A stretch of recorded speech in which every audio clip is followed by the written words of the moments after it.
Let's do this, y'all. Welcome back. You could have been anywhere in the world, but you're here with us tonight. The Afterthought Podcast live is back. I got the gang here, Tiff and JP. We getting ready to get started. I had to come on with some vibes, you know. I'm feeling good, So yeah, nothing crazy, I'm not a DJ, But I want to come on here and start this thing right, Happy Wednesday, happy hump day. We in this piece. We got a dope show for y'all. Shout out to everybody checking in on the Facebook. Afterthought Podcast is live. I got the crew here. Let's get this thing started. Let's do our check-in. What's good, Tiff? How you feeling, sis? How's everything over there? I'm good. I'm tired today. Okay. I'm a little sleepy. Okay. The weather is storming up here, so you know how the storm What is. kind of storming, though? What you mean storming? It was storming earlier. It was raining and very windy and stuff like that. So right. It kind of puts you in a relaxed mood. Okay. The weather is changing. It's nice outside, though. Stay in the house, put on some Netflix, text somebody. Not one of those. Netflix is being indicted. I heard I did on that Cuties show. Oh yes, I did. For child pornography. They got indicted. Motherfuckers be doing too much. Come on. Yes. Way too much. That's crazy. All right, Jay. How you feeling, Jay? What's going on? I'm feeling great. I'm tired too, but I'm still feeling great because after tomorrow, I got the extendo weekend. So I know you got Are some you things. off on Friday? Yes. Question. Yes. Yeah, I'm out early tomorrow. I'm off Friday. I'm gonna enjoy this indigenous Monday weekend. Because you know they got Columbus. Lion, motherfucker, right? Yeah. Listen, the only Christopher I acknowledge is Wallace. That's right. Columbus ain't damn thing. But I will take the day off. Thank you, Yep. Lion, motherfucker. Right. Thank Right. you. Exactly. Right. Thank you. Exactly. I see you got the cut too. You got plans? Where you going this weekend? I'm gonna be in the DMV area. Okay. Catch up with a few of the fam for a Chocolate little. City. Yeah, you know the vibe. Chocolate City where Joe did the damn thing. Yes, sir. I gotta say what you saying. If you ain't listened to that comedy album yet from Chocolate City, shameless plug. We'll take it. We'll take the plug. Yeah, that was a good one. Mm-hmm. I appreciate it. That Go was get hilarious. that live from Chocolate City. That's my yeah. But now I'm excited to do that. Yeah. Everything's good. Catch up with everyone. Lakers is about to do the damn thing. I said Lakers in 5, Joe. I said that. I said it last week. This is where we lose Tiff. Tiff is like, no. I know. I said Lakers in 5. Lakers in 5. And I think Friday gonna be. It's okay. You ain't grabbing snacks. It's okay. It's okay. We got a great show for y'all tonight. Thank you, everybody tuning in. Kevin Hill, what's going on? Danielle, Julian, I appreciate everybody. Kev always holding us down. We got a lot to tackle tonight. As y'all know, if I'm correct, as of right now, Kamala Harris and the Vice President, Mike Pence, is debating it out right now. We saw the first debate. We already know what that looked like. And that was terrible. But I was talking to y'all before we got on here, and I said, one thing I know for a fact is going to happen is this is going to be What You Not Gonna Do, hosted by Kamala Harris. You know what I'm saying? And when I say that, listen, you know what I mean, Tiff. Tiff, you a black woman. What you not gonna do is interrupt me like your boy did the other night. What you not gonna do is disrespect. It's gonna be a lot of that. So, but she's not a black woman, but she's not a come black on, woman. Tiff. Come on, Tiff. I know what you mean by that. She's a sister. She's a sister. She's an Indian lady. She thinks Tupac is alive, but that's another conversation. You know what I'm saying? Well, a lot of other people do too. I heard he had to move from Cuba once Obama started letting people. But he's not gonna be able to say shit. Once a woman is gonna stand, you're not saying nothing. Oh God. But I'm looking forward to watching that after the show. Yeah, I'm gonna watch it. And we're gonna Yeah, I got my DVR recording it. I'm gonna watch it. Next week's show. Yeah, I got DVR. I thought you said VCR. That's what I heard, Tiff. I said, look. VCR? Yo. I still got a VCR DVD combo. Yeah. I don't know if it still works, but I got VHS. He's selling. He's pitching his V. He's selling his old classic, his old Disney movies, ladies and gentlemen. Bro, I still got a collection. I got a collection, Joe. Listen, those are some of the best musicals, and we're gonna talk about that with Sixx John and Tim, two dope brothers coming on later on. We got Sixx coming on first. Talented brother. Like I said, singer, songwriter, producer. He's worked with some of the greats like Neyo.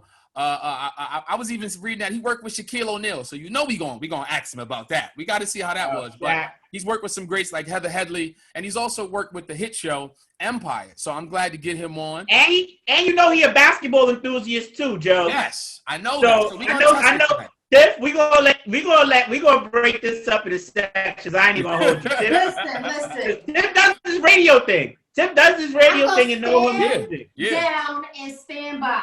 All right. All right. You got Yep. Shot at Trump.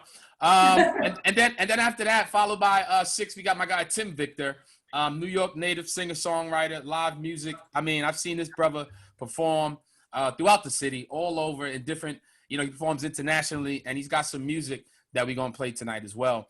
We're gonna play both of their music tonight because that's what we do here on the Afterthought podcast. We got to show love. But before I get to the music. The musical guests and our featured artists coming on.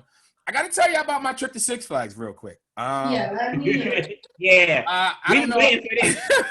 We've been waiting for this live. I'm 36. I have this thing where I get an itch. When the niggas tell you, start the story off by it ain't good already, Tiff. It ain't good already, Tiff. Listen, whenever the niggas start with his age, he letting you know he wasn't ready. I get to Six Flags, ladies and gentlemen. Six Flags is what it is. Theme park. You're getting on roller coasters. Now, the good thing about going now during the COVID, obviously you got to, socially distance and there's less people. You can get on more rides. So I was hyped to get in the park. And the first ride I got on was the Nitro. And those that know about the Nitro, that's a premier ride at Six Flags. That shit, you feel like you about to die halfway through the ride. Like you might, feel it in your chest like you're going to die. So we get on the ride. Mind you, I'm with my brothers, fam, a couple of my boys. And, when the Nitro starts off in most roller coasters, it goes up slow. If I could, you get in that first. And out of nowhere, about a quarter way up of going up, the ride stopped, ladies and gentlemen. That's right. No. The goddamn ride stopped. Not only did the ride stop, that was my first ride. We just got to the park. So we all sitting there. I'm panicking. And we've heard stories. We laugh at people. Look at them. They got stuck. But when the shit happened to you, I was like, hold up. What's going on? So the guy comes on the speaker. He yells out, we did this on purpose. And I'm saying to myself, bullshit, you don't stop a ride on purpose. What the fuck is going on? I'm already trying to play detective mode. So, mind you, I'm still sitting like this, like a quarter of the ride. Out of nowhere, ladies and gentlemen, huffing and puffing comes a ill-built body chick that worked there. She's coming up the side of the stairs. The ladder space where you could come up. Yeah. And when I talk about she's out of breath, she's winded. And she comes up to my section and she goes, oh my God, who has it? I know somebody has it. I'm like, what the hell are you talking about? Like, what are you talking about? She's like, who has the cell phone? Who brought their cell phone to ride? You're not all out of breath and shit. I'm like, miss, calm down. Why the fuck you can't have a cell phone on the ride? Because I guess they want you to put it in the lockers and they don't want to be responsible for your belongings. That's why they say lock it up. Damn, I thought somebody was having fucking surgery or that's something. That's what I thought. Listen, she ran up that ride with that laundry bag body and scared the shit out of me. Let me tell y'all something, Afterthought. This was crazy. Because I'm like, out of all the people you send up, this the chick you send for the help when we in trouble on the ride? Come on. So she gets the phone. She goes back down. And the ride goes on. And I'm just like, when does that happen where we collecting phones on a roller coaster? Like, we confiscating phones? This is school now? Like you had to. No, that shit is crazy. Yeah. How she knew you had a cell phone? Because they have cameras. They have cameras in the command center area. So, Yo, I would have been pissed.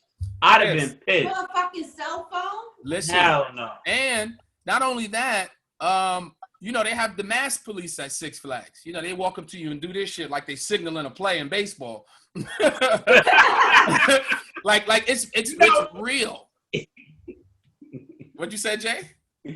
Looking like somebody. No, I said I'm already out here looking like somebody's backup. looking like somebody's manager for the fucking AA Yankees, the Trent Yankees. But no, Six Flags was cool. I will say that, to say the least. Roller coasters is fun. The King of Car, that shit is wild, man. That shit, yeah. Like at one point, I just closed my eyes and started praying because I just didn't know what else to do. Like, you going too fast. You're going 160 miles an hour in 5 seconds. Have they put any new rides? In 5 seconds. Because I feel like all of those rides I haven't been on roller coasters in years, and I used to be on all the rides. Right. Where's Joe? I don't see Joe. But all those rides now, have they put any new rides in the park yet? Because remember when Nitro first came out? Yes. And King of Car first came out? Yeah. And then even years ago, now, Joe, I don't know if you remember this, I'm taking back to like high school. Go ahead. Take it back. When they had remember the Batman and the Robin chiller where the roller coaster finished, like it cut off, and then it came back backwards. Comes down backwards. The blue drink. The Batman was the blue one, the Robin was the red drink. Listen, I think I got on that one. Crazy. I think I got on that one before. You know it's serious when you just, we be excited to get on, and then when you on that shit, it hits you like, what the fuck was I thinking? Like, why did I get up on this shit? I want to go skydiving, and I feel like once I get to the top, I'm like, somebody gonna have to push me out the plane because I don't think I'm gonna jump. You just gonna have to push me. I mean, no, I want to do the real one in Jersey. Thing. Isn't that the one in Jersey, Jay? The one that they have? Yeah, they have one out there. Okay. They have one out there. Well, this is Meadowlands. Let me make sure I got us loaded up. Shout out to everybody on the face. First of all, shout out to everybody laughing. Maria, Brandy, Robert, CJ Banks. What up, baby? I appreciate everybody. We live Afterthought podcast. So this is what we're gonna do. We're gonna get ready to bring our first guest through. Southern California native, Sixx John. But before we do that, we're gonna play his record right now. And then we're gonna bring him in. He's here, he's in the building. Well, not in the building. He's in the virtual cloud. Let's just say that. Yes. He's in the virtual Zoom cloud. He's in the virtual space. So this is his new record, Grammy, on Spotify, Tidal, everywhere. And then we'll be back with Sixx John. This is Grammy, y'all.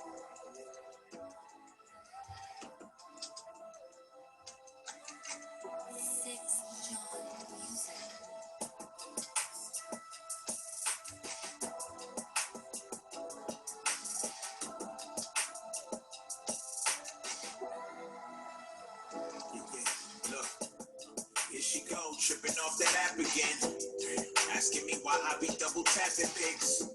I had to think of a way to answer this according to directions. That's what's supposed to be happening. I just be scrolling down laughing at dumb comedians and how these memes so accurate. Asking myself ish, like when Fergie killed the anthem, why were people still that mad at Kaepernick? At least he was taking a stand for something passionate. Maybe calling police brutality accident. I remember her saying that was an accident, so I'm just asking if she's in the same class campus. Oh. There was a tragic mass shooting last week. A couple kids dead, others Snapchatting all of the action from their classes. But none of that mattered because I like the NASB. You might as well get yourself a stylist if you ask me.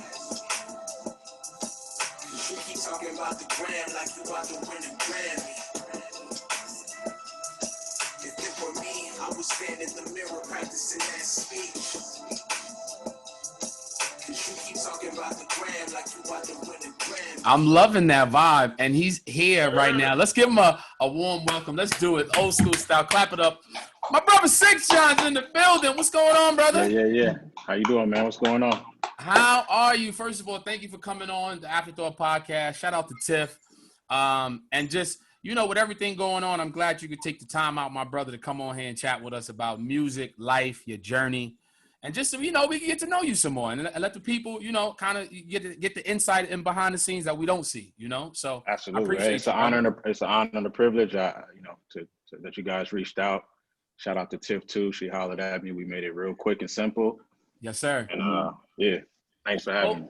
Let's get right to it. I'm gonna get it started. You're a Southern California native, singer, songwriter, producer. You work with a lot of greats like Neyo, Headley. You worked on hit shows like Empire, which is, one of my favorites, especially that first season. You work with Tyler Perry. So, I mean, we gonna go all over the place, but I just want to know, with everything going on, how have you been able to, how's work been for you as an artist, as somebody that, obviously works for yourself? How's that been before we get back into the journey? Yeah, it's been a little tricky with everything kind of slowing down. Mm-hmm. But it was kind of like a gift and a curse, because I had been working on a solo album that I started in January of 2018. So having this downtime to kind of sit down and I didn't have any other priorities lined up allowed me to really lock in and finish what I had started, 26 months prior. Right. And so I completed that, and so it was cool.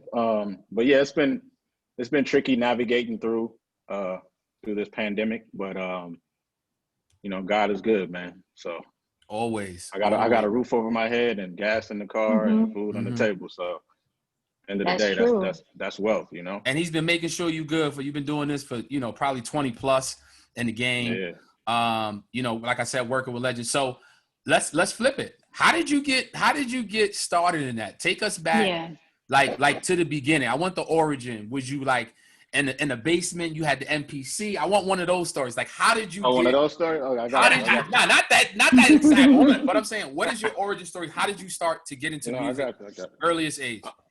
So I started. It's crazy. I was just having this conversation earlier with a friend of mine. Mm-hmm. So it sounds crazy, but there's 8 of us. I'm the 6th boy in my family. That's why my name is Sixx. That's my birth name, by the way. Oh, that's dope. Yeah. How you answer the question? You answered the question and I didn't even know it. I was going to ask that too, but go ahead. I was going to ask that too. I've done 1 or 2 interviews before, so I could segue through things. But no, there was 8 of us, and sometimes I come from the household. You got to be in the house before the street lights hit. And so those days when I had to come in the house, I don't know.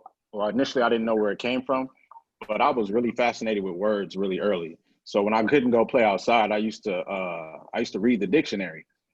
And it sounds crazy. Like, I got teased. My homies used to talk crazy about me. Like, bro, like, what is wrong with you? Like, I'll just be reading. Like, I just wanted to know what words meant. And I remember writing my first song when I was like 10 years old, and I wrote it about a girl.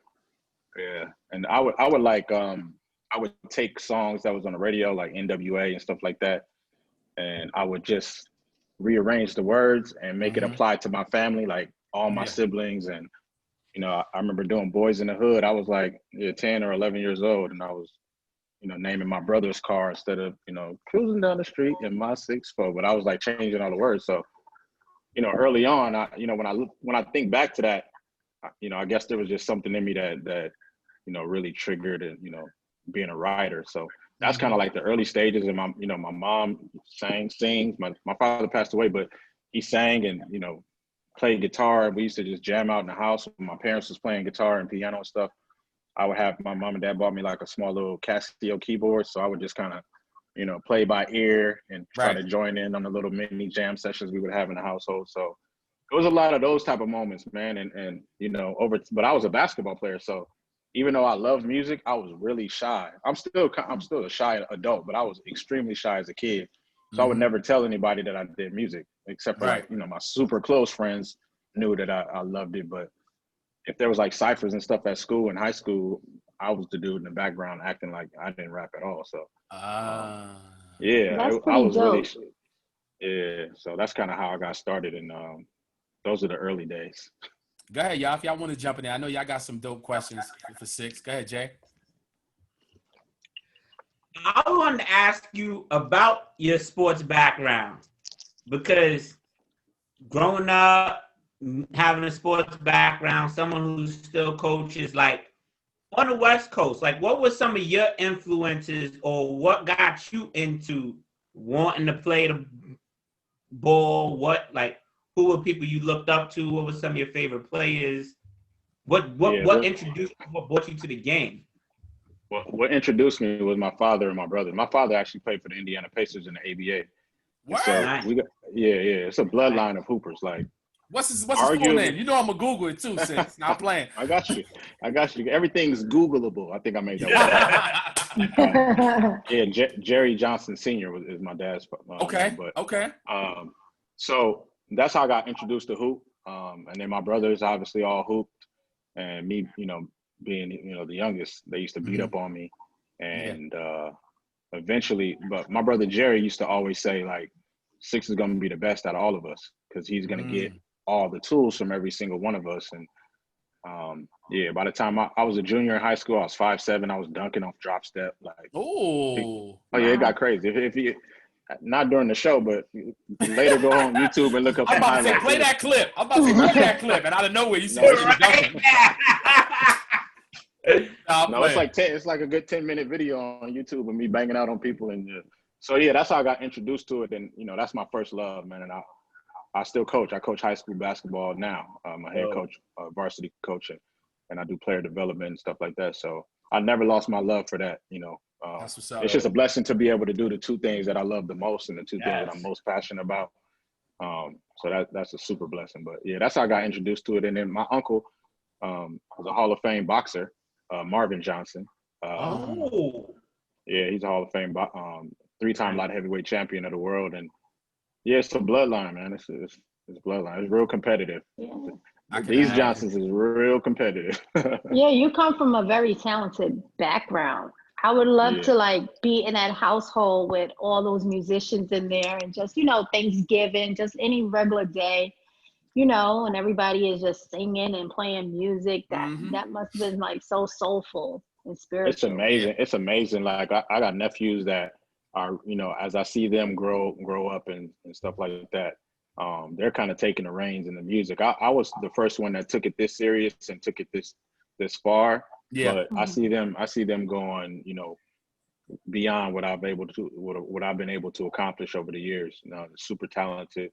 My nephew Reese and my nephew Calibri and shout out to them. Vic and shout out to all my nephews. They're just, it seems like the same thing I did with sports with my siblings, like they kind of did with me. It's like each of them can do, all the things that I can do, plus the gifts that they were automatically blessed with. So it's amazing to sit back and watch and to work with them. So it's really dope. Right. And I think too with the music. Go ahead, Jay. Now I just want to say how rewarding it is to be able to pay it forward. Like to do it in not only just music and sports and just having people and family members look up to you like in your community. Like people know like, nah, Sixx did it. We could do it. Sixx still out here grinding, and Sixx is still here in the classrooms, in the school, in the building, in the streets. Like, I just want to big you up for that because I think sometimes, a lot of times, people lose that common touch. And when you do and accomplish things which you have already, we kind of get out of place or we lose the focus. And for you to not only have maintained that standard, and it's a high standard of excellence across both boards, I just want to make sure I big you up for that. And just ask you kind of how do you find that balance, I guess, now as well? Like, good question. In between doing both. You mean from coaching and music? Yeah. You have to create the balance, to be honest, because I'm really obsessive as a coach. So I'm always planning. I'm always. We can talk about this all day. So like how it is. Like I'm planning. I'm going through game film. I'm looking at matchups and things like that. So when I'm really engulfed in that, music kind of takes a back seat, which is why it took me so long to complete my project, because I didn't have 2 months to sit down and do it. Right. With all the stuff that I do in terms of coaching, like, so you have to create the balance. That's the only way I can do it, because if you don't do it that way, one of the two are going to suffer. You're right. Balance is key. And, with the music side, is definitely a great segue. Shout out to everybody on the Facebook Live checking in. Dawn, what's up, Dawn? I appreciate you. Rob, what up? Afterthought Podcast, we kicking it with my guy, Sixx John, talented singer, songwriter, producer, man of all talents. I want to know, two things. How'd you get your first break? And who was somebody that, and this is like one of those I always like to know, who was somebody you work with that you had to like get your shit together with? Like, hold up, I know this is a person, but like, you know, I'm a comedian. I've worked with a lot of comedians, and there's moments where you work with comedians that we idolize and that we see. You know what I'm saying? And that we aspire to be like, and we align ourselves. When you see them, you be like, you forget, you get groupie mode. So, what was your first break, and who was that artist that you was just like, oh my God, I'm like, I know I'm working with you, but this is dope. You actually, before I came on, you actually said somebody's name. That was my first break. Let's see if you remember. Neyo? Nope. Shaquille O'Neal. Yeah. Shaq. Oh, we was gonna ask that. Go ahead. Talk about that. So great segue. So Shaq was my first break. I was hooping overseas. I was hooping in Greece, right? And I came back from Greece, and a former friend of mine was producing, and he was like, Shaq is looking for writers. Like, you should see if you could write, to this joint. So I wrote a verse, and I went to the studio, and this is kind of a condensed version, but he, Shaq came in, and I was in there. This is my first time meeting him, by the way.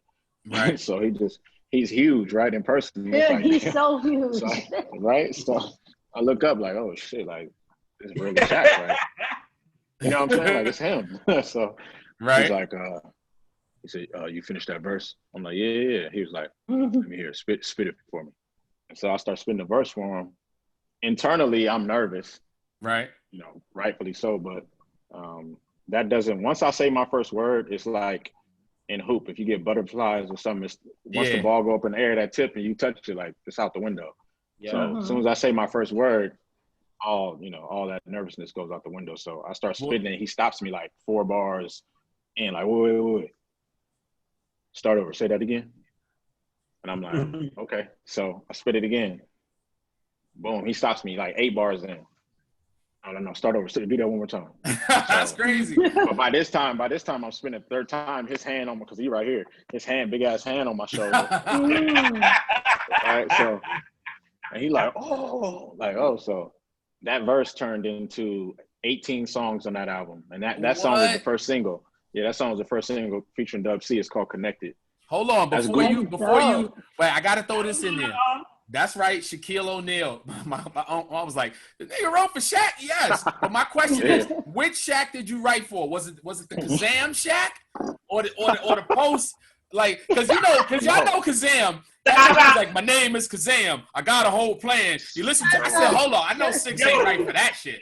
That's a good question. When he was rapping, I was like, it sounds like it. So I could definitely tell when you got on, you definitely helped Shaq out. When Shaq was saying stuff like women, dynamic, Caucasian, Asian, Black, and Hispanic, that's me. Oh, you know what I'm saying? Yeah. So that was back when Shaq was doing all the like, the world is mine, and right after that. Okay. The world is mine. I was super young then. This was I started working with Shaq amidst the 3-peat run, that 2001. Oh, got you. Yeah, because he, like, I would be I'm a huge Laker fan, been since I was a kid. But I would be at all the games, and then we go to the studio after the game and stuff like that. So nice. Yeah. Those two and Peter Guns and Lord Tariq and The World Is Mine. That was like right when he was leaving Orlando, heading to LA.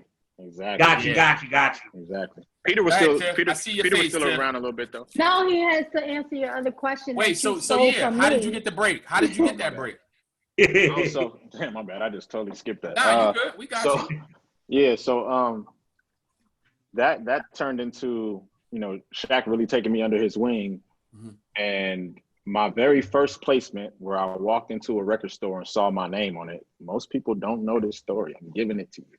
Go ahead. Very first placement is Pootie Tang. Really? Yes. That was I walked into a Tower Records or warehouse, and I was like, Shaquille O'Neal featuring Sixx John. That was my very first time seeing my name on a CD.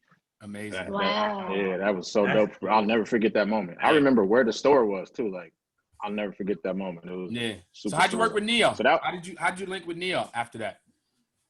so we kind of same kind of deal, just at the studio one day, or like 2002, and we were working. I just met him that day, and I'm always like quoting movies, like really like obscure parts of movies that's hilarious.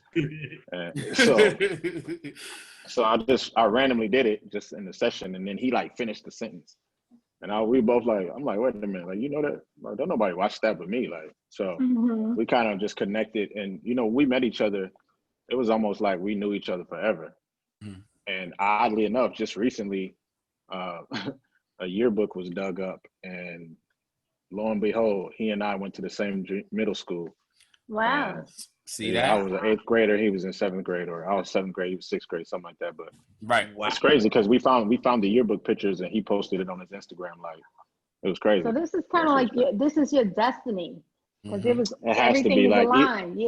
yeah. Even in that moment and finding that out, and that was probably like 3 weeks ago. I texted him like, bro, like we really went to the same middle school. That's crazy. He was like, but we always talked about, we felt like we knew each other from the beginning. You know what I'm saying? Like we was always, it was like a brotherhood from the beginning. So to think that, oh, we went to the same middle school and didn't reconvene until like 10 years later. Right. But we were supposed to, work with each other. We were supposed to have this bond and this brotherhood. And to answer your other question, that's another segue. That's the person that made me step my game up in the studio. Neyo. I know that's the Neyo easy is a answer. Yeah, and he's on another level. But I think one person I worked with that I was like super like tripping was Babyface. I was tripping because that was early. The legend. That was early. Yeah, that was early in my career. Yeah. And I was in the booth and I was looking out there like, bro, like I'm rhyming on a Babyface song right now. That was crazy to me. Wow. Yeah. It's Yeah, interesting. that was really surreal. Go ahead, Tiff. So of all the artists and different people that you worked with over the years, can you remember like one artist that was most I want to say most impactful on your life and your like learning experience, something that you've taken with you, Somebody that I life. worked with, or just an artist in general? Maybe you worked with, or just had a personal encounter with or interaction with.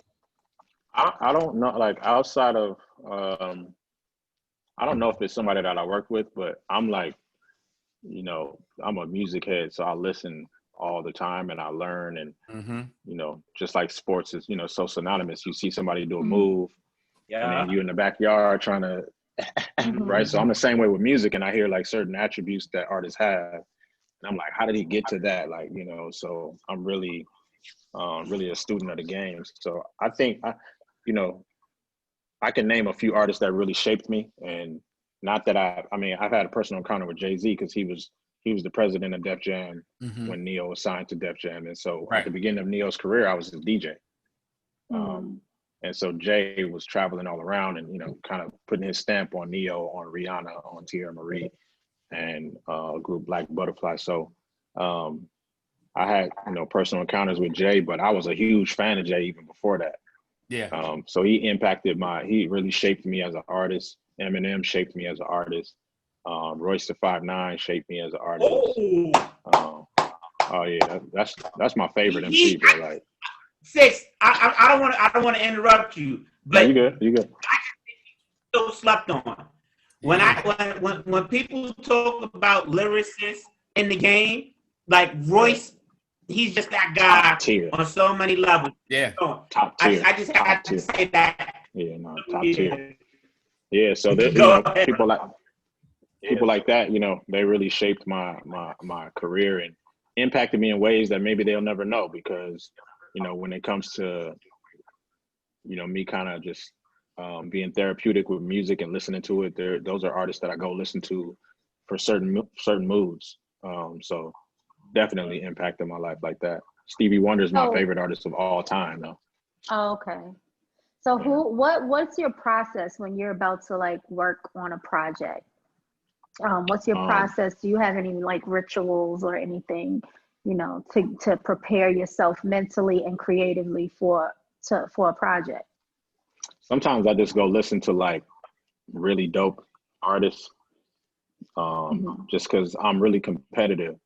And so when I listen to them, I get encouraged. And when I listen to guys like that, I really,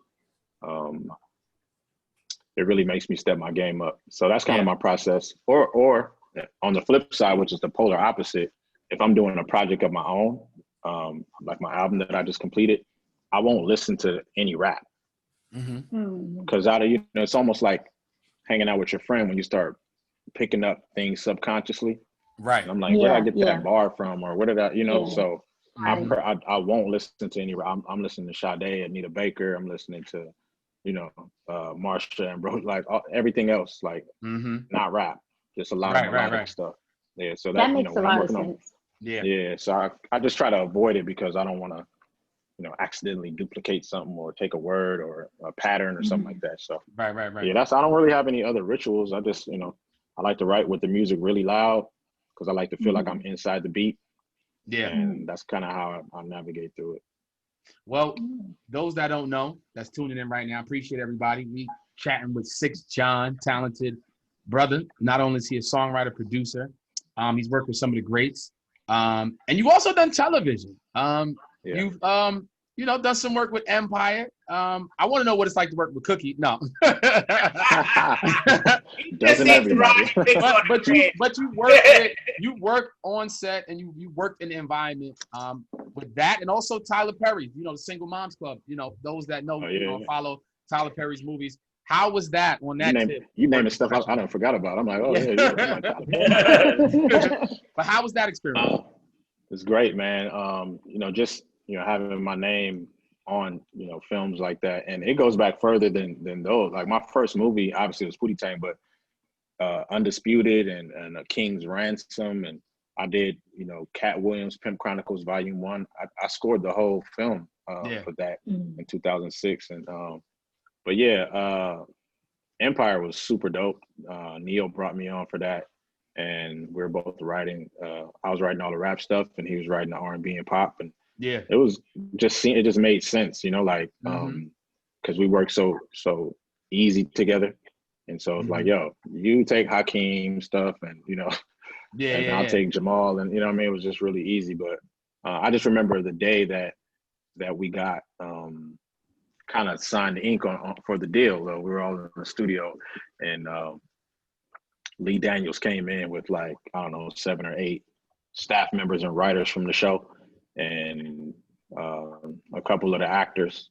So it ended up being like 25 people in the studio, and they're playing these songs, right? And Neyo wrote all these songs for Jamal, and I wrote a couple of songs just because we started on season 2. That was our first season. So I remember listening to, just kind of knowing the synopsis of the show from watching season 1. And I wrote a couple of songs just kind of based on the story. And so Lee Daniels was like, I never told this story publicly, so y'all getting an exclusive right now.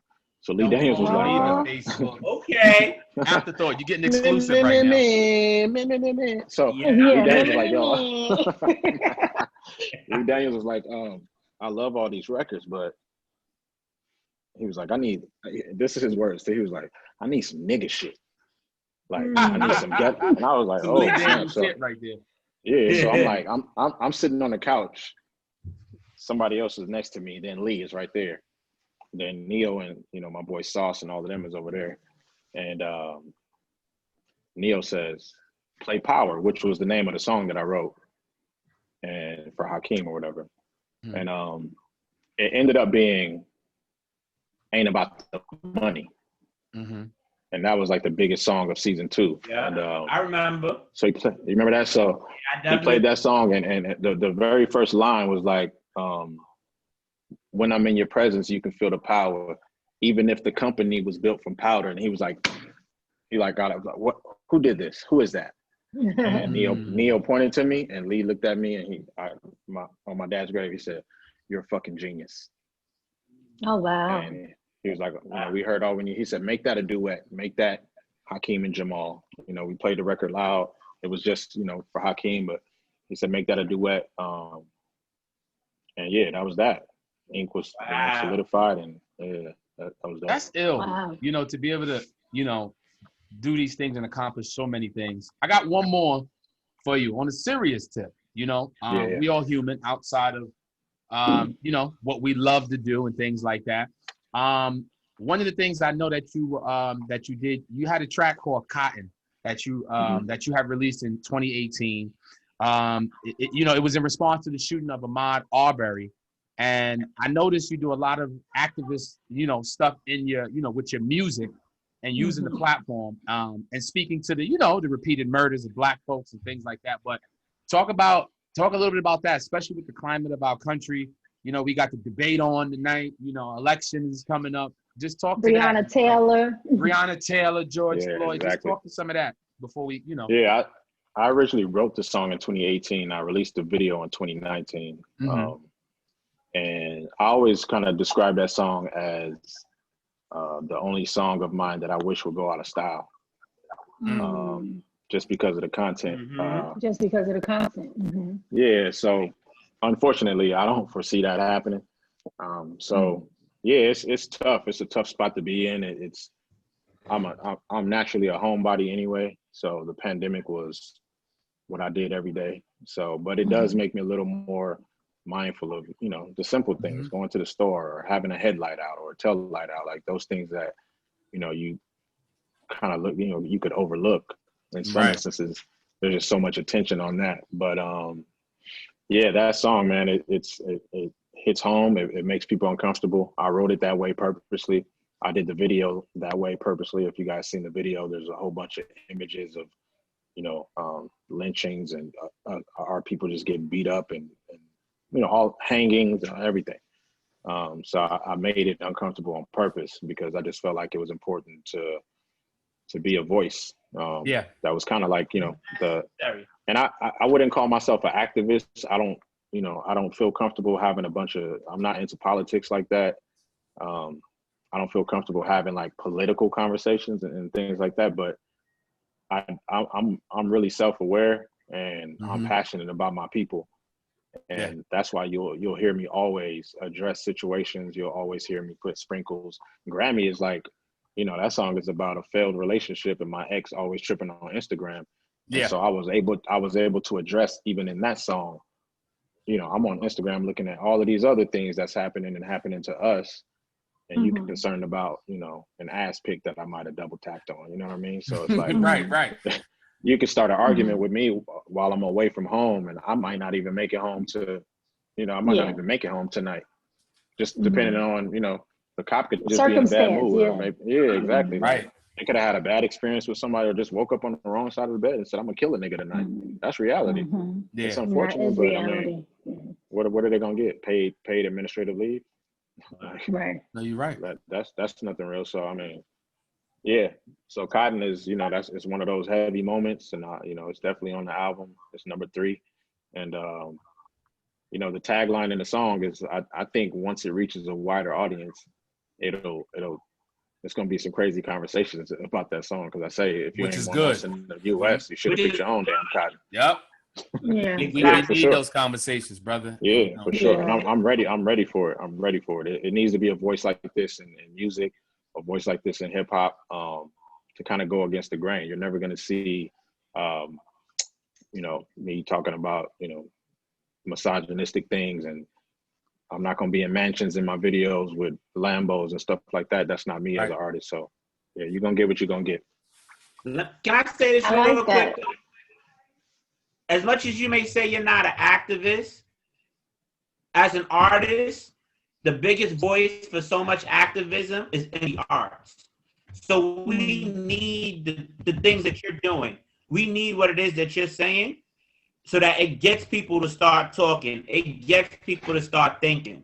That's really what it is that we need. And I appreciate you for that, because I always tell people we do a lot of consuming, but we're not doing a lot of processing. We're not doing a lot of thinking. We're just taking it and we're just going through it instead of time to really understand, give it a good, like, it's like we want microwave results, but I tell people all the time, what good meal have you ever had that was cooked in a microwave? That's very true. That's a hell of a point. Time out. When I heat up some mac and cheese and collard greens sometimes, it hit. But that's leftovers, though. But I get it. Said cook. That's leftovers, though. You know me. Cook. Yo. But real quick, Sixx, we talked about all the things you've accomplished, all the great people you've worked with. Is this someone who you want to work with? Or is there a dream person that you haven't worked with yet that's, you know what? I got something that once I put this down or when I lay this down, I got to have this person on it. Or I want to do it this type of project with this person or this collective, whomever. Like, yeah, I think one of my dream collaborations is Stevie Wonder. I got a big Stevie Wonder portrait tattoo right here. Oh, that's dope. Royce would be dope because I know I would really step my game up for that. Jay, that would be super dope. Those are like my dream collabs. That's about it though. It's crazy because I can't really speak on the things that I've done in the past 3 weeks, but I just got some super dope ass placements on things that I produced on artists that y'all gonna see in this month. So that's amazing. There's been some stuff that I'm just like, damn, I'm really working with this person right now. It's kind of crazy. So we're gonna be stalking your page for the update. Yeah, please do. Definitely are. I appreciate you. I appreciate you coming on. I appreciate you taking the time out with everything going on in the pandemic to join the Afterthought podcast. Shout out to everybody commenting. Follow him, sixxjohn.com, at Sixx John on Instagram. Yeah. Tell us what you can't really tell him. Just go to the website, follow his Instagram. And it's called, the album is out October 15th. So we out next week. I'm gonna play that Grammy one more time on the way out. Grammy is popping. Oh, let me just say this too. I got, like Brian McKnight is on the album. Glasses Malone. Oh yeah. It's called Cafe Le Duc. So it's crazy. I produced like 80% of my album. I produced Grammy. I produced Cotton. I produced You. So that'll be October 15th. I'll make this an exclusive announcement. I do have official Neyo remix. We're getting all the exclusives. All the exclusives right here on the Afterthought. Yeah, I haven't even talked about it yet. I definitely haven't said. I haven't even said it on my Instagram yet. So, but I do have that's myself and my big brother Sauce produced, and so that's coming, and we got some features on there that's crazy. That this hella surreal. Y'all not gonna believe it. Yeah, you gonna have to send me that. Can I ask you a question? I'm gonna have to be the new Flex. You have to send me them records. I have a question. I want to know, what do you think about what's this guy? Dang, he's just he won the Cardi B show. D Smoke. What do you think about him? He's dope. I love D Smoke. I haven't heard a lot of his content, but I did see that he just shot a video with Glasses Malone, who's G Malone is a really good friend of mine. But yeah, I heard a few things from D Smoke, and he can go. His album is dope. Yeah. Is it? Hey, I gotta check it out. With me too, I don't want to take up all your time, but last point, it's hard for me to listen to new artists if I don't watch an interview first. Oh, okay. Like people could tell me this person is like so dope, but I'll never listen to it until I listen to them speak. So that's probably why I haven't like sought out an interview from him, but I need to do it because I heard him rap a little bit. But I would never listen to his album until I hear him speak. But I think he's super ultra talented, so I might watch an interview tonight so I can get that album in my system. He come from a family of music like yours. His mom worked with Michael Jackson and all types of people like that. That's super dope. So, yeah. His brother I'm gonna is check him out. Oh, really? R&B. Yeah, that's his brother. Got that soul. Well, I appreciate you. I appreciate you, Sixx, for coming on here. We got to get you out of here. Yeah, thank you. Make sure y'all follow him. Show him love. Give him some love right now. Clap it up. That's just all mine. Like I said, honor and a privilege. Follow me at Sixx John, SIXXJOHN, everywhere. Holla at me. Be well, brother. Take care. Appreciate you, Sixx. Stay up. All right. Peace. Shout out to everybody on the Facebook checking in, laughing, enjoying the interview. This is dope. Shout out to Sixx one more time for coming Sixx on. is pretty dope, dude. Very dope. Super exclusives. Yeah. We Super got mad exclusives exclusives tonight. Well, Can I get You my never know what you're t-shirt? going to get. you said, can you get? You know you can get your T-shirt. I'm gonna put it. You know, I'm gonna fulfill your order. You know what I'm saying, and have one sent up top where you at. You know what I'm saying? Yeah, up top. But let's keep the show moving right along. Like I said, tonight is about music, artistry. We got to sit and chat with Sixx John, who was dope. And now we got another artist, singer-songwriter that I know very well. I've gotten to work with him over the years, seen him perform live. He's going to talk to us about his journey as well and some of the stuff he's working on. He's an educator as well, NYC native. But before I bring him on here, let's play his record called Growing Pains. This is my guy, Tim Victor. I like You can get this on Apple Music and Spotify.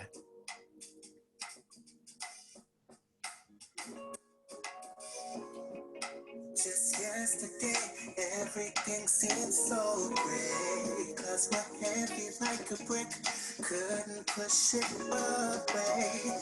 Drowning in my thoughts, I couldn't swim, even when I couldn't win.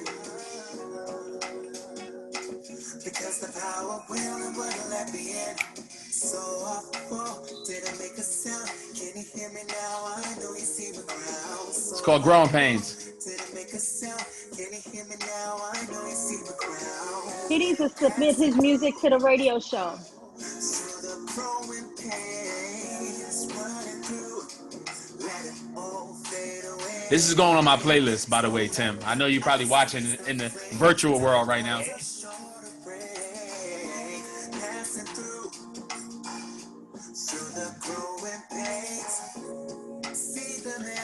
I know what this is.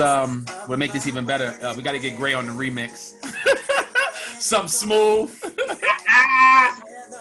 Got to the super producer. Yes.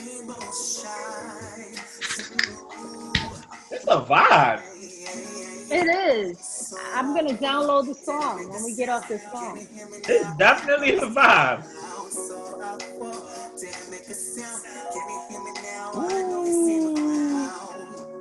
Driving up the west side in that Uber on a late night. Having some growing pains. I love the live vibe. I love it. I love it. I love the record. I definitely want to, talk more about that. And he's in the building right now. Ladies and gentlemen, let's welcome What's to up? Podcast Live. My brother from another, Mr. Tim Victor. What's going on, brother? What's good? Oh, what they do. I'm doing great, man. How you doing? You always got that New York accent, that New York vibe. Let's get right into it. I know you. The folks are going to be getting to know you. I will say this. You're an NYC native. You work with the youth also. But before we get to that, I know you from a lot of places, performing at a lot of venues around New York City, one in particular, Harlem Nights, live music on Sundays. Big shout out. Right. Big shout out. And, Tim out. has done comedy shows. Tim has done a bunch of theater spots. But how did you get your start in music? What was that? What did it for you? And what was your first song? I always wanted to ask you that. And I said, I'm going to save that one. How did you get started? And what was that first performance like? Well, I remember, I've been singing since I was 4. Can y'all hear me? Yeah. Okay, cool. All right, so I've been singing since I was 4 years old, and I started in church. That's where my gift for music started, was in church. And my first performance, I remember I was 8 years old, and I had to sing for Sunday school. And I think the song that I sung was My Help, all of my help coming from the Lord. I think that was the song that I sung. So definitely my gift had definitely started and what shaped my gift for music is definitely church. So that's where I started. And also, you work with the youth. For those that don't know, how is that balance, trying to be an artist, but then trying to go work with and the demands and meet the demands of our youth nowadays, and finding that balance with what you love and working with kids? Time for what you love. So if you really love something, you always make time for it. So for me, my life, my schedule is early mornings, late nights. So I'll be working in school, and then after school, I will have my shows after, or my studio sessions, or my shoots after work. So I always say you make time for what you love. So I always make time for music, because that's what I do it for me. It's healing for me. It's therapeutic for me. If I don't do it, I don't feel fulfilled. I don't feel purposeful. So you make time for what you love. Yeah. And what do you do again with the youth? Do you teach? Are you administrator? What do you do? I really am. I wear a lot of different hats. So I guess you could say like an administrator, coordinator. I do a lot of things in the school. We know you do it everything. Yeah. You're doing everything. He's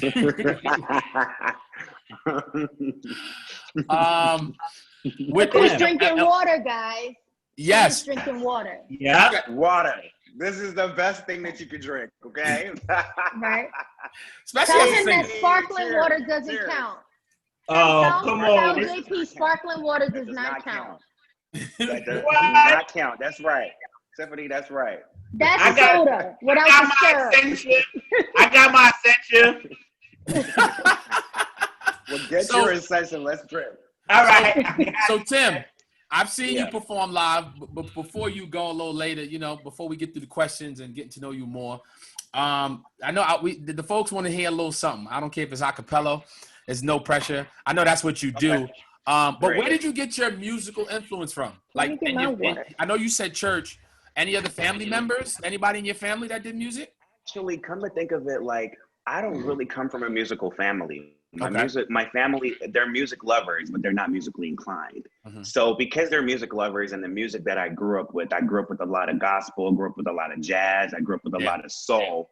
Those three, and reggae, like those four genres definitely have an influence on my sound.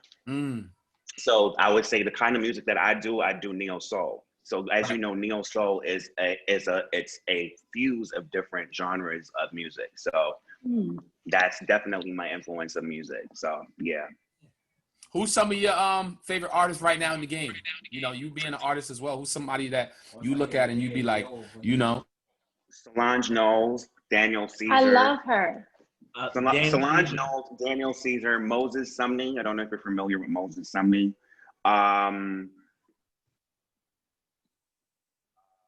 Sir, I don't know if you're familiar with Sir. Yeah, we just talked about Sir. Yeah, I love Sir. So those are the people right now that I'm really feeling and I'm really loving. Layla Hathaway, Lettucey. Oh, Erykah Badu. You got a fireball in the Facebook chat for that one on the Afterthought. They just do a fire up when you start naming. Yeah, all of that good music, real music. You know what I'm saying? So yeah. Tim, question for you, because you probably don't remember this, but I remember seeing you in Harlem Nights on Sunday live.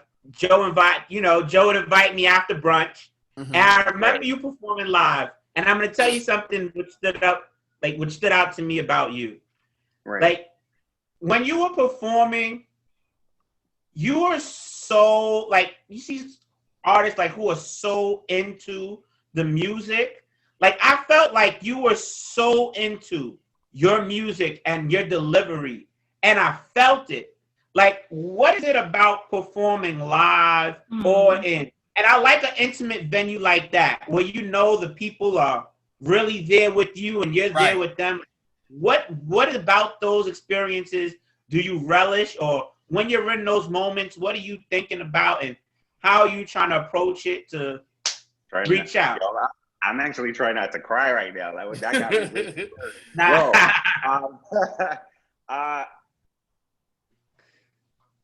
it's spiritual for me. It's something that it allows me to express myself what I can't verbally explain, if that makes sense. Gotcha. It really allows me to connect with people, because I really take it seriously. It's not just going on stage and sounding good. It's a spiritual experience. It's a spiritual thing. You can see You don't know. Anybody could be in that audience that is thinking of taking their own life. There's people in the audience that haven't laughed in a long time. They haven't cried in a long time.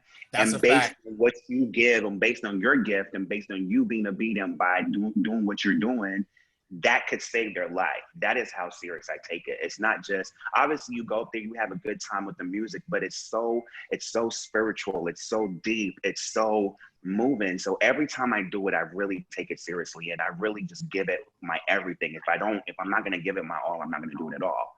So for me, it's a place where I just get myself in that zone and be like, yo, this ain't just, yes, I'm doing this for me, but as I'm doing it for myself and healing myself, I'm healing other people. So that's how I look at it. And that brings me to a great segue. Your record right now, I just dropped the link in the Facebook for folks to download, stream that. He's on Apple Music. That's my baby. That's my baby. Talk to us about, Growing Pains. What was the influence? Yeah, that's what I wanted to ask. But behind the record, what is that song about? How did you draw your inspiration to that record? Because it's a dope vibe, bro. I'm putting it on my my playlist. My lengthy playlist that's going on there, bro. I like it. Period. Thank you, bro. Thank you. All right. So Growing Pains, I actually wrote that before the pandemic. So my friend and I we wrote it in March. I believe we wrote it in March. And the start of this year, I was still going through growing pains. I feel like the whole world is going through growing pains. It don't matter if you're black, white, pink, or yellow. We're all going through growing pains right now. And I literally said to her, like, it was just ringing in my spirit, I would hear growing pains. I would hear growing pains. It would come up in my conversation. I would watch something, it would come up in that. It was just everywhere, but I didn't really know what to do with it creatively. And sometimes as creatives, you may have an idea, but you're not really sure what to do with it until you get around other creatives that bring that magic to make something so powerful. Preach. So I was literally with her and talking to her about it. And I was kind of like telling her what I was going through in my life. And she's an amazing writer. So we met again for coffee. And then after that, we literally started writing the song, not realizing that we were writing the song. Wow. And I was just like, I really feel like, because this is my first ever single. Like, I've been doing this for years, but this is my first ever thing that I could say is my baby and that I've put out, and smoothly happened. And then I hit up my producer and I recorded that song the day George Floyd was killed. Oh, wow. It's weird because I'll never forget that day. I woke up that morning with a heaviness, but I didn't know what I was May 25th. Yes, May 25th. And I literally, because obviously it was the pandemic at that time, and I got myself a bicycle at the start of the pandemic. So I literally rode from Brooklyn to Queens for my session to do that song on the day George Floyd died. And you know what happened? I fell off my bike that day. I had a really bad fall, and I grazed my back and my elbow. But I got up off the floor and I said, listen, nothing is going to stop me from actually getting this song done today. And then to find out that George got killed and then falling off my bike and then riding for like an hour and a half to Queens to get the session done, I'll never forget it. But that was the process. So I was definitely going through growing pains as I was actually recording this. Wow. You know what I'm saying? So it's amazing how like some of these songs that I'm getting, like it's preparing me. It's almost like God gave me the song to prepare for the moment we're living in now. It's weird. So yeah, growing pains was birthed. That's how it came out. And that's amazing. Yeah. That's amazing. The story behind it. I always like to know that. You're a music lover. You consume a lot of music. You have favorites. They have this thing called the versus battle. I want to know your take on it. I want to know your take on the vibe of it, because I think we needed that. We needed some sort of entertainment to see some about it. But one in particular, I want to know what you thought of the Gladys Knight and the Patti LaBelle. You being a soulful brother, what do you think of that? I'm still tight about that because I woke up late, so I still haven't seen it. I haven't seen it. Okay. I woke up late. The last one that I saw was Brandy and Monica. Yes. How'd you feel about that one? It was great. I really enjoyed it. Even though I'll be honest, Monica's energy was a little off. But apart from that, it was a really good vibe. But the only thing that I would say, if I was one of the producers for Versus, I would have had like a keyboardist that knew their songs and just vibed with them just to give it a bit more live feel and have them perform live. So The Boy Is Mine, that would have been dope if they performed it live at the end. You know what I'm saying? Just to give it a little bit more of a zhuzh, give it a bit more of a little bit more of a live feel than to just have them just sat there listening to their songs, which I would still have that element, but just have after the song is playing, they're vibing with it and they just, just singing with Little it and jam going with session. it. That would have been fire. Yeah, That would have been really amazing. cool. But apart from that, I just feel like it was really good to see two Black women that were celebrating their success in R&B. Mm-hmm. It was really good to see. It was powerful. It definitely shifted the energy of the world.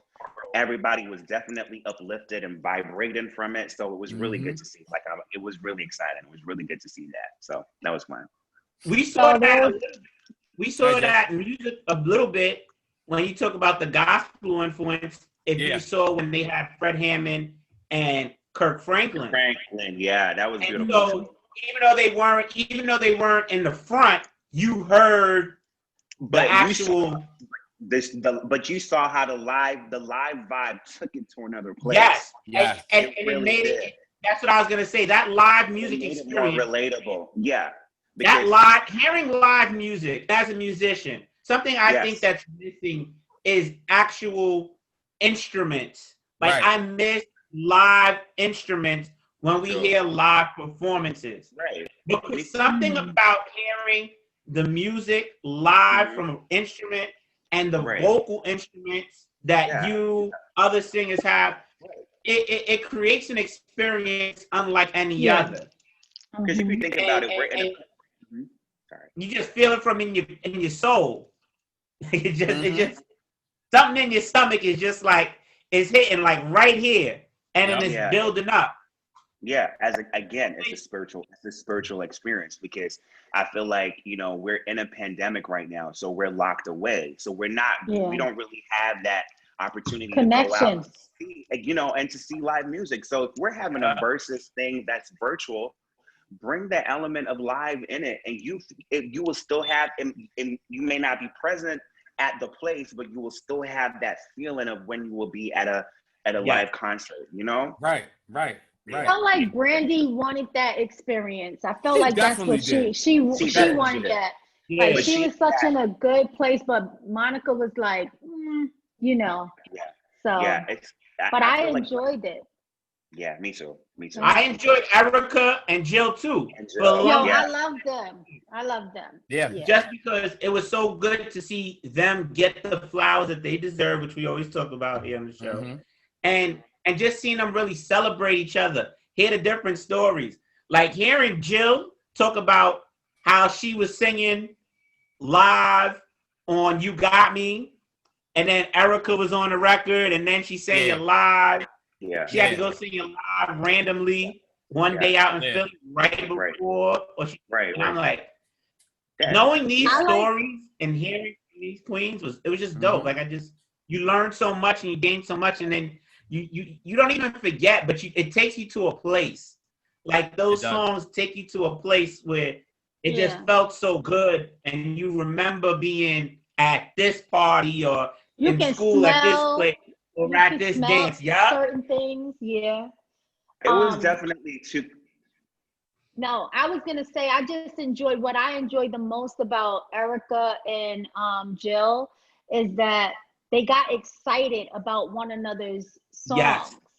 Like it was just so genuine that it just made me feel good to be a Black woman. Like, yay, we're finally celebrating one another. No one's competing. And this is a battle. You know what I mean? So I loved it. Yeah. I don't even really look at it as a battle. I just really see it as a platform of two artists coming together to really celebrate each other's art. And that is exactly what Jill and Erica, they definitely portrayed that. I just saw two queens, acknowledge two queens that are very different in their own way, but they stood in their power and their uniqueness and originality, and that's what makes them special, and that's what makes them. That's what makes her Erykah Badu, and that's what makes her Jill Scott. I felt like I was watching two aunties, That's a fact. Yeah. I was like, oh, I'm so proud. I want to ask you this. You look like you're still at the job right now. You're an educator. I'm actually at the hair salon waiting. Oh, that's right. Okay.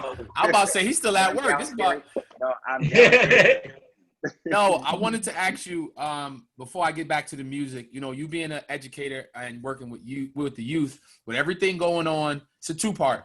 Do you often find talent? Like you ever be at work and you find the kids singing and you be like, hold up. And the second part, outside of talent that you find working with the kids is How has that been dealing with them coming back to school and the atmosphere with the staff and everything going on with? Oh, can I triple Jay? up? Just real quick, Joe. Sorry. To that next point, because I was thinking the same lines, Joe. How important do you think the arts are for kids? Yeah. In that space that you're around about. I was thinking that too. Okay, no problem. So I work in a performing arts school. So there's a lot of talented people there. And with my title and my job, I just have random kids come up to me and start singing or dancing. Or I'm a creative soul. So I have to be around creativity. And I feel like I have lived a very cultured life and a very experienced life that I feel like I have a lot to offer to give back to people that look like myself. So, so in regards to the second part of the question, the first part of the question, insanely talented students. Like, oh my God, my students are so talented. Number two, it was back, right? Coming back to school. So the kids only came back to school last week, Thursday. And it's been a little weird because we don't have as much kids in the building as we did before, and a lot of them are remote. So we're not really able to do that much artistic stuff as such. We can only have like discussions about it, but it's not really the same if you're doing things virtually artistically than you would would be if it's physical. So it's been a really weird thing to adapt to, but I guess we just have to adapt to the new normal. However, I just keep encouraging them to do not be discouraged and really still use this time to really express yourself and really put whatever it is that you're feeling into art, because, Nina Simone, I love her dearly. She said, our job as artists is to reflect the times. So with us doing that, that's our way of protesting, so with that, I really encourage the kids to just really still be creative, whatever you feel, whether it's good or bad, just really channel that into your art, whether that be drawing, whether that be singing, whether that be rapping, whether that be dancing, whatever that is, just be creative, just continuously be creative. And I feel like the arts is 155 million% important, so important, because it's been proven that if a child has an outlet to be creative, they are more, they achieve more within their academics. Does that make sense? I agree with that. So I agree with that statement. Hell yeah. If they have an outlet. So that's why I'm an advocate. Like whatever school that I work at, I always make sure that they have like some arts program or they're doing something artistic or creative, because a lot of these kids are going through a lot of things, some deep, heavy stuff. That's right. And they don't really have anybody to talk to. And the moment you give them the platform to be creative, it moves me to tears. It's so powerful. Like, like I can, one student in particular, she loves to dance so much. And her father does not love her dancing, but whenever that girl dances, something happens. It's like I remember one time she danced and she came off stage and she was bawling, and I literally had her in my arms. She was and that's why I'm telling people, like, this thing, it's not just going on stage to just look pretty and to shake your booty or twerk or anything like that. It's deeper than that. These people are releasing things. They're releasing energy. Energetic, It's energy, they're breaking change from off of themselves. And it's a spiritual thing, and it's just, I'm just vibrating now just talking about it, because I just get so passionate about it. It is. These kids come on stage and do something that they really love to do and really talk about what they're going through in an artistic form. It is so beautiful. And I'm just so blessed to know that God has called me to do something like that, to really, be there for younger people and kind of like guide them as they're guiding me, because as much as I'm teaching them, they're teaching me a lot too. That's right. And, being a teacher, I'm also a student, so it's just every day I get up, like I go to work. It's a blessing because I'm actually going to contribute to of themselves. So I feel like the arts is very important. And I feel like we're living in a time where they're trying to take that out of the schools, but please keep arts in the school. That's right. Please. That's right. So how do we do that virtually? How are the kids being able to, have performing arts if they're learning remotely? how it is As I still said, able to it's have more those outlets. discussion. So I know in one of the music classes right now, they're doing a project on Black is King, like Beyonce's latest album. So they're doing more like of a presentation, a virtual presentation, or write an essay about, you know, their thoughts or analyzing it. What did she mean when she said this word? What you know, different things that is not so much physical, like you're in a room with everybody doing different things, but it's just more like. Right. Just about boom, boom, boom, boom, boom. And, you know, it's all about, you know, you got to really, you know, challenge the mind. Right. Well, so hopefully that answers your question. But it's crazy, you know, to be able to do what you do what you love, and then also help the youth in the future. So I appreciate you always. You know, I'm an educator myself, and I know how that works. And finding balance to do what you love is not easy during the week when you're there from 8:30 to 6:30. People don't understand that life as artists ourselves. So I remember one time I had a shoot, and that shoot lasted for about. After that shoot, I got home at 7:30 in the morning, and then I had to be at work for 8:15. So I didn't even sleep at all. I just came from the shoot. Right. And you know what? It doesn't even, because when you're doing something you really love, it's not even a problem. I wasn't even tired until I got home after work. It'd be like that. I want to get to this because I want them to hear the voice real quick before we get you out of here.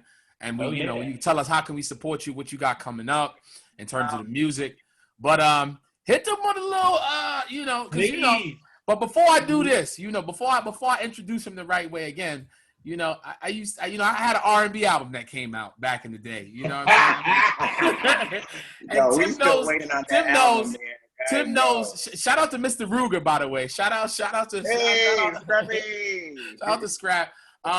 But yeah, you know, I'm always telling Tim if he needs somebody, you know, I don't got the baby face, but I got the baby voice. You know what I'm saying? So well, let us hear something. Yeah, not on this episode. We're not going to do that. Joe. What we're not going to do is, with the Kamala Harris. What we're not going to do is, but coming to the virtual stage right now. This is my guy Tim Victor. Make sure y'all follow him. Give him a little something. Give him a little something for the voice right now. Show him give him a little taste right now. Birds flying high, you feel.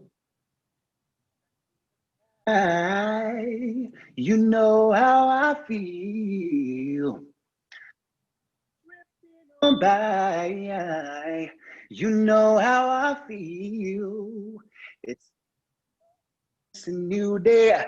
It's a new life for me.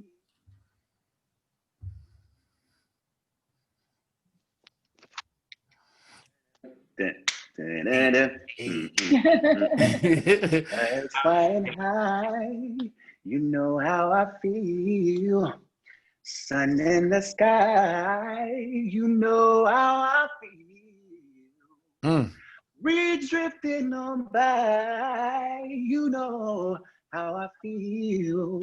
It's a new dawn, it's a new day, it's a new life for me.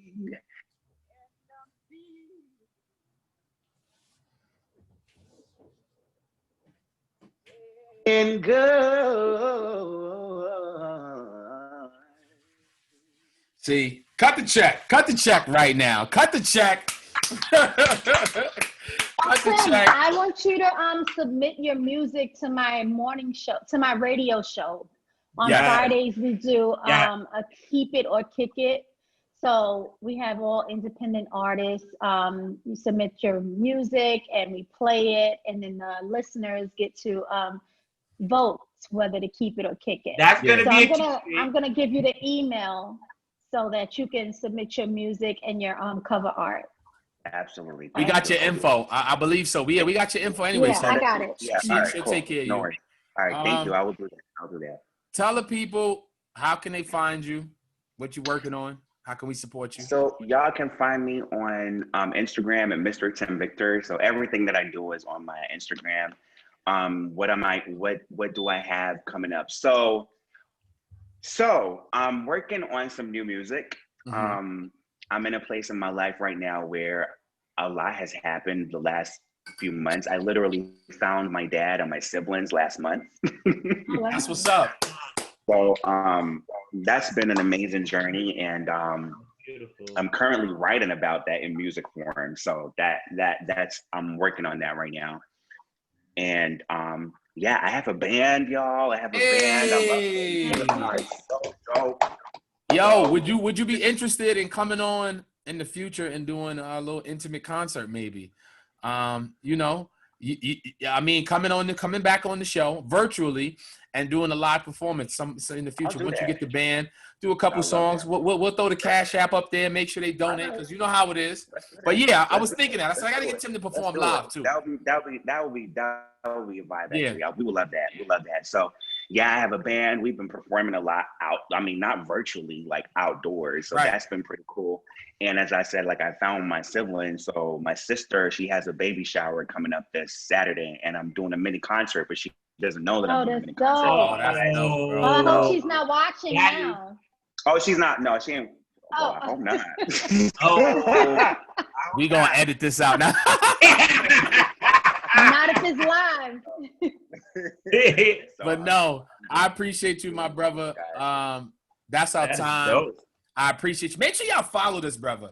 Follow him, support him.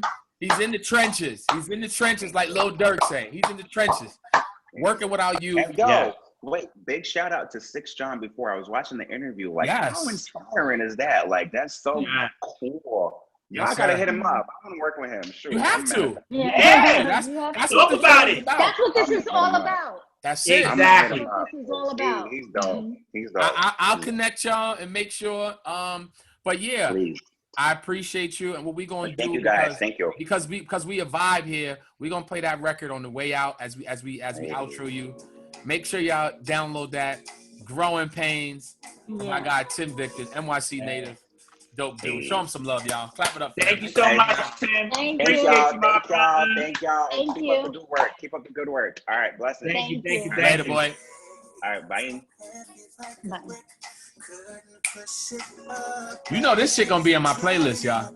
Yo, I'm adding I'm you. gonna download it. Man. October 15th for The 6th. 6. Yeah. And we got 6 songs on here earlier. We gonna definitely. Maybe we gotta get an Afterthought podcast vibe Playlist. No, we gotta get a playlist. We should. Especially for artists that have, music in the digital world. We can get them streams by playing it and showing love. So, Question. Go ahead. About, like, remember how we had Rick last week? Yeah. And he had different things? Yeah. Whether it's comedy or music, like, we should put together, like, a compilation. I like that idea. We should do like an album. Like a playlist compilation, like the Afterthought specials, like what we think, like how much. I'm with and we're that. going to put all those things together because our artists are doing so many amazing things. Yes. Like Avery's doing things with her different artists and they're doing dope things. So it'll be like we could really put a nice compilation of music, comedy. Yes. Speaking of comedy, before we get out of here, while I got everybody's attention, shout out to Sixx John and Tim for coming on. Yes, indeed. I might as well intro this the right way. Let me bring this up on the screen. We got something going down in Atlanta, ladies and gentlemen. So what I'm going to do is I'm going to bring this up on the screen so everybody can see. Oh, there it goes. There it goes. You see that. So you ask, what is this? That's right, Atlanta Comedy Invasion. I will be in Atlanta. 4 shows. You see the squad. Gerald Kelly, the OG. You see them on Def Comedy Jam, BET, the Apollo Theater. Mark Gregory, Javon Johnson, K. Smith. And we got a gang of Atlanta comics joining us. So I just want to know who's coming to Atlanta. You got to bring your mask, though. You got to bring your mask. You're socially distanced, all right? But, yeah, get your tickets now. Link is in the bio. I had to promote this and get it out there. If you're in Atlanta, spread the word. But yeah, that's Shout it. to the 4-4. Shout to the 6-7-8. That is an amazing lineup. I'm telling y'all firsthand. Of course, Joe's my guy. All of those comedians you see up there, they are some real funny ass. Yes. They some real funny ass guys. You will be laughing your ass off. And it's 4 shows. Me. 2 shows Friday, the 23rd, 2 shows Saturday. So I'm looking forward to that. I want to say thank y'all for kicking it with me as always and rocking out. Today was another banger. Shout out to Sixx John. Shout out to my guy Tim Victor. It's time to go watch the Kamala Harris debate. It's about that time. Twitter is going ham right now. So I know it was spicy. No. Did y'all see Trump though?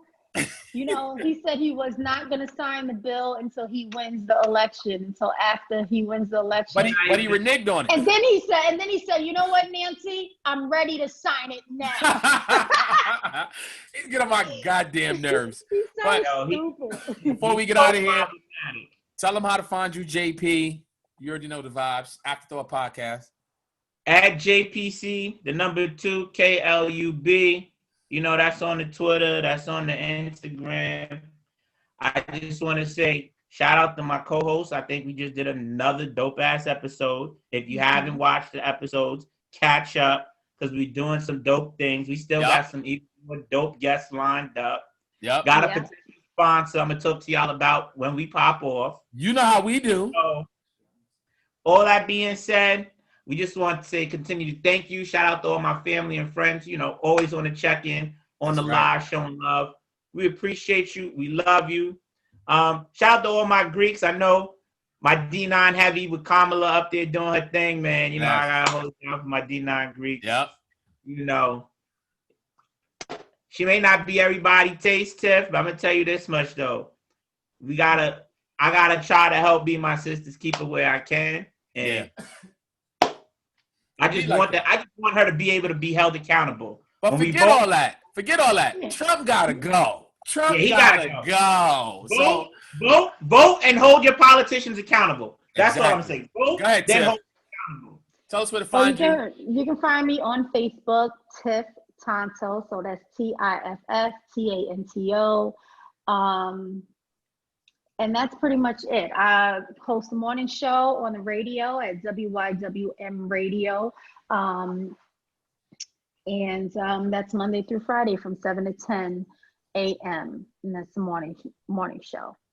And that show is find me on here on Wednesday nights with Joe and JP for the Afterthought Podcast.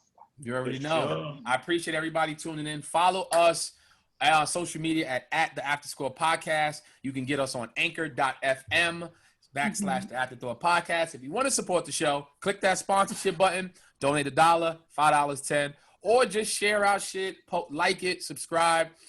We're on all streaming platforms, so you can watch the other 13 episodes with the gang and myself. You can catch up on the past topics. We got some more topics and more guests coming.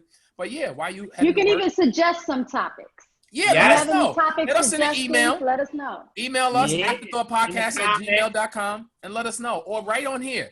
Let us know what topics y'all want to hear about.